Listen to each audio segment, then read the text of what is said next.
The boy couldn't have been older than 19, but he strutted into my driveway like he owned the whole block. His hand slid across the hood of my restored '69 Mustang, the sunlight bouncing off the polished chrome. "Nice ride," he said with a cocky grin. "My mom says I can take it. We'll trade you for my old Honda. Fair deal?" I laughed, thinking it was some kind of joke. "Son, this car has been in my family longer than you've been alive. Nobody's taken it." That's when she showed up, Karen, marching down the sidewalk in oversized sunglasses, clipboard in hand like it was a weapon. She pointed straight at me, her voice loud enough for half the cul-de-sac.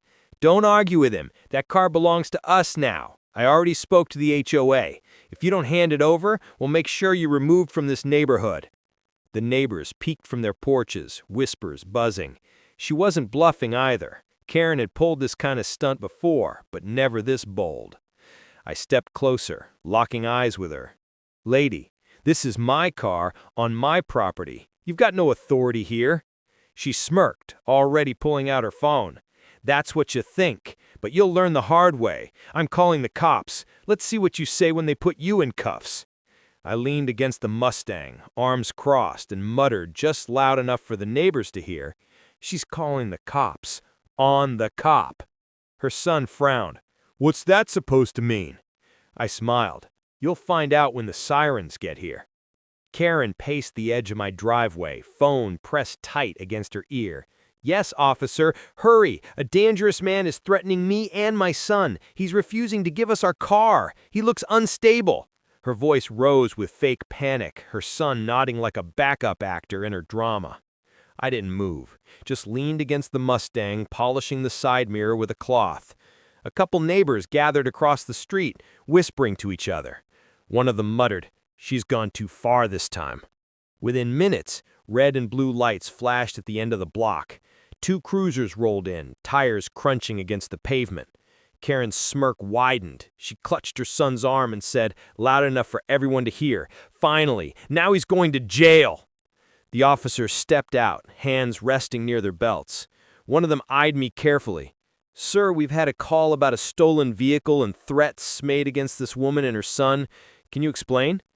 Before I could answer, Karen leapt in. "Yes, arrest him immediately. That's my son's Mustang. He deserves it. This man is dangerous and unstable. You need to take him away." The officers exchanged glances, unsure. I finally stood tall, sliding my badge from my pocket and holding it up. "Gentlemen, you're looking at Chief Miller, and this is my home, my Mustang, and my neighborhood." Karen's face drained of color. "Wait, what? You're the chief?" The officers straightened instantly, their tone shifting. One of them saluted. "Sorry, Chief, we didn't realize." Karen stumbled back, whispering, This isn't possible." Karen's son's bravado crumbled the moment he saw the officers snap to attention. "Mom, you didn't say he was a cop," he whispered. Karen hissed back, her voice sharp but shaking. "I didn't know. How was I supposed to know he was the chief?" I stepped forward slowly, every eye in the neighborhood locked on me. "You filed a false report. You tried to steal private property, and you dragged your son into it. That's not just foolish, Karen. That's criminal." Karen's face twitched between rage and fear. "You can't do this to me. I was protecting the neighborhood. I have rights." One of the officers turned to her, his voice firm. "Ma'am, you don't have the right to abuse 911 services or make false claims. That's a chargeable offense." The crowd across the street started murmuring louder. Phones were raised now, recording everything. Karen's son tried to step in, desperate. "It was just a mistake, right? We can just leave?" But Karen snapped at him, still clinging to her fake authority. "Don't you dare back down. That car should have been yours." I held up a hand, silencing the chaos. My voice was low, but cut like steel. "Karen, you wanted the police involved. Well, here we are. And you're about to learn what happens when you lie to law enforcement, especially in my town." The officers exchanged a knowing glance, and one of them quietly reached for the cuffs. Karen's shriek echoed down the block the moment the cuffs clicked open. "No, you can't arrest me! I'm the victim here!" She twisted in the officer's grip, her sunglasses slipping off as neighbors laughed and filmed. "You're not the victim, ma'am," the officer said calmly. "You're under arrest for filing a false report, harassment, and attempted vehicle theft." Her son backed away, hands raised like he wanted no part of it. "Mom, just stop. This is embarrassing." Karen glared at him, eyes wild. "Embarrassing? I did this for you! That Mustang should have been yours!" I stepped forward, my badge still visible, my voice steady. "Son, let me give you some advice.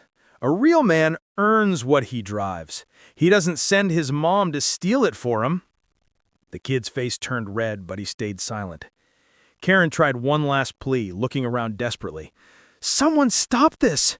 You can't let him do this to me! He's abusing his power!" But the officer holding her just shook his head. "He's not abusing his power. He's the reason this whole neighborhood isn't in chaos. And tonight, you proved why it needs him." The crowd clapped, some even cheering.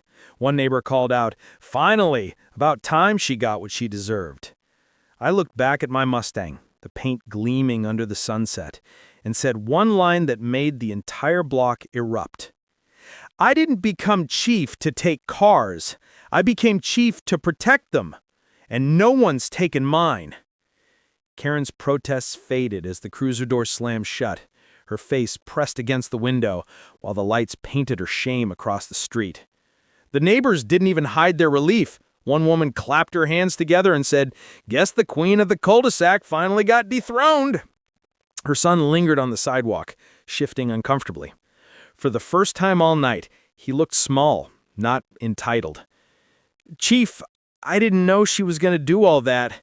I liked the car."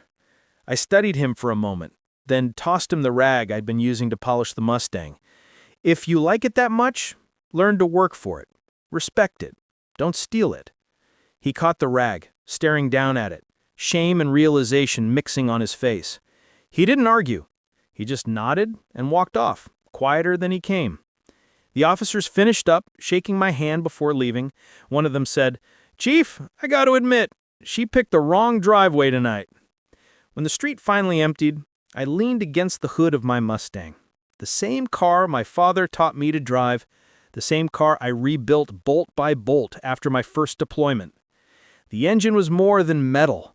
It was memory, legacy, pride. I looked at the flag flying above my porch and spoke softly, though I knew the neighbors nearby heard me. "I serve this town, this country, and this family, and I'll be damned if anyone tells me I don't belong on my own land or in my own driveway." The Mustang's chrome caught the last light of sunset, and for the first time in weeks, the neighborhood felt safe again.